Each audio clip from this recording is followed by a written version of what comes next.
Hey folks, I'm Lance Eaton. I'm the Director of Faculty Development and Innovation at College Unbound. I've worked at this intersection of technology, teaching and learning, and higher ed for at least the last 13 years.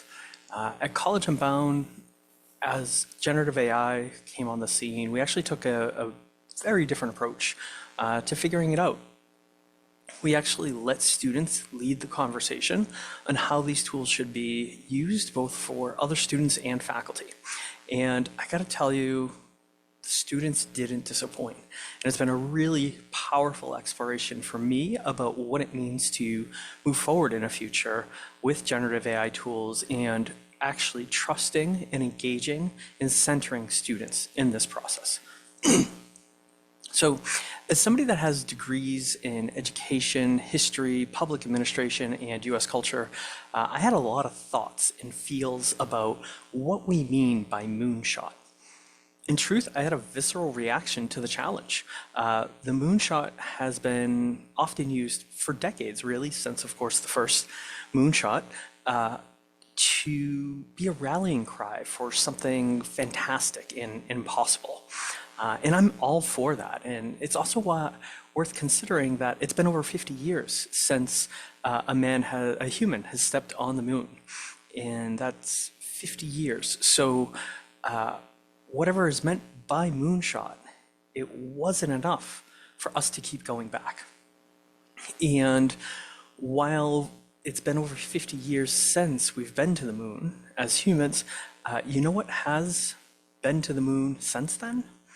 A lot of human trash, literally tons of human detritus, which actually includes nearly 100 bags of human waste. So where did that moonshot get us? It got us a moon filled with literal and metaphorical crap. That is the world after the moonshot. So a moonshot is appealing, but what is beyond getting there? That's my question. If the real moonshot is our guide, I worry about what sets us up after that, what we're not prepared for, what we're not thinking of beyond that. So today, when the moon isn't a place for human waste, it's an escape fantasy for billionaires with their own rockets to escape Earth and escape their own actions and choices that continue to pollute and do significant harm to Earth and human rights. The same science that got us to the moon also informed us of real issues like climate change. That's a post-moonshot truth that many find inconvenient. Particularly those who have profited from that science have chosen to dismiss or undermine the science through political and economic strategies to create a resurgence of folks believing that the Earth is flat, moon landing is a hoax, and human-made climate change is a lie. So we have these mega wealthy individuals and corporate elites pushing often anti-science political agendas to dismiss the very science they have profited from, and they are also often the drivers of where and when we should deploy AI. Often they decry, dismiss, or undermine education, push for privatization, and decrease taxes, forgetting that it was public investment in education, research, and taxes that allowed for NASA to do what it did. This is the world after the moonshot, so I'm not sure I want to just think about moonshots. And so by now, you've got to be wondering, like, where the hell am I going with all this? And what does this have to do with AI and education? Well, just like the original moonshot, that did not happen in a political vacuum. We have to think about what it means for AI and education to exist in ways that are profoundly powerful, in ways that don't perpetuate the problems that we are navigating today. You know, the moon landing happened as a result of the Cold War. It happened at a time when the US was deeply invested in education, particularly higher education. So we can't just think about AI and education without that larger context, a context that has been particularly hostile to education, whether it's been book banning or even burning, political extremists taking over school boards to whitewash or neuter education, or continual attempts to defund or underfund public education at all levels. That is, no moonshot experiment is useful without considering the world after the moonshot. And we can't consider that if we don't know the world that we're living in for this moonshot. So when it comes to moonshots, I don't want to think about just getting there. I want to think about what comes next. I don't want to think about escaping Earth. I want to think about what it means to stay grounded and centered on the lives of students, educators, and communities. I want this to be a tool of the people and not a tool used on the people. I want it to be powerfully supported, not supported by the powerful. What I want is an Earth Renaissance. An Earth Renaissance would reorient and reclaim AI to become a set of publicly held tools, not something held by private industry. AI would be the tool that empowers all of us, and not the tool used on all of us. After all, if it is a tool that is derived and sustained by the vast array of humanity's intellectual efforts in a variety of media, then we should also have a right to it and how it is used. It should not be left to the elite, be it the mega rich or just our political leadership, to decide how it will be used, who gets access to it, and what its guardrails are. AI has the potential to change all of our lives in so many ways, so we should all have a direct say in how and to what degree. The scale and ability of AI should and could allow for a much more direct form of democracy than we've ever seen before. So let's actually lean into that. I want an AI infrastructure that allows us to be the drivers, police, and roadside support as we navigate the roads of the future. With all of us in more control of these tools, having a say about where, when, and how it is deployed in our lives, we can see education differently. We can decide where it makes most sense for us rather than having it foisted upon us, foisted upon us in areas that we don't want it to be. In that context, AI becomes something different for everyone.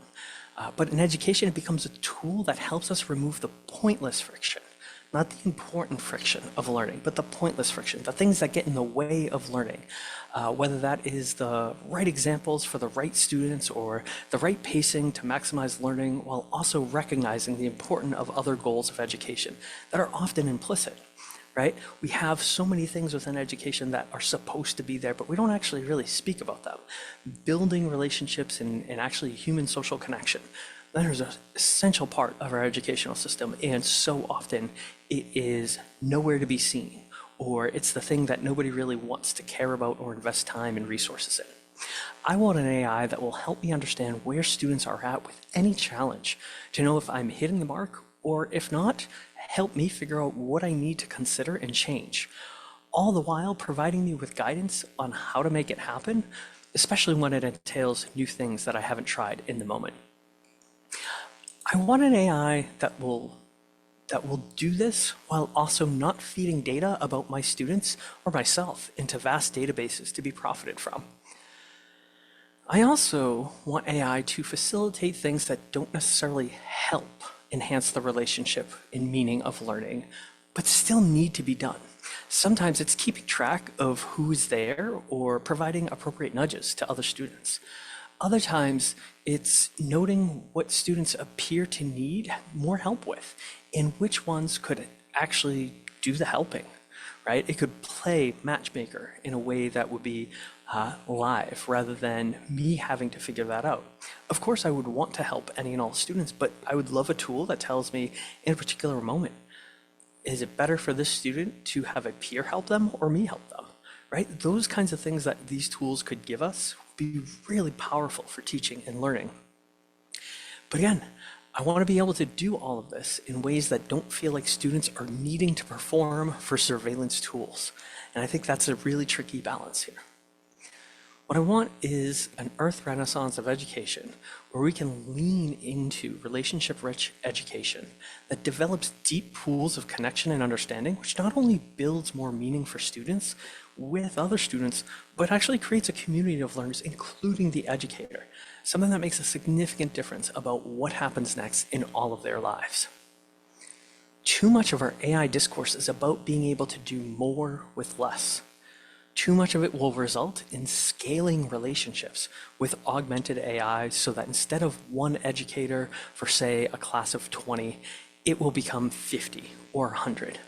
That is, our actual direct relationships with people will become smaller and smaller to only what is maximally efficient. This means that each student has that much less access in relationship with their educators, in who that will detrimentally impact more. So I want an AI that is actually going to allow us to do less with more. You heard that right. That's going to allow for smaller and sustained communities of learning where we're worried less about production and moving students through a system and more concerned with moving with students through learning, a process that is not linear nor productive in the ways that we often pretend that it is. So what is the moonshot to me? It's about carefully and mindfully going forward to engage with AI, wrestling it as a technology for the people and by the people, and using it to make learning meaningful and enriching. Not a means to productive ends, but a means to human development and enrichment. It's creating the Earth Renaissance where we double down on relationships in a world that's increasingly alienated. It's empowering learning in the ways that actually works. It's recognizing that even when powerful tools come our way, it shouldn't mean we use them to just further distance the learner and the educator, but find ways of actually enriching that connection, of bringing things together. So that's my moonshot, or rather my Earth Renaissance. Thank you very much.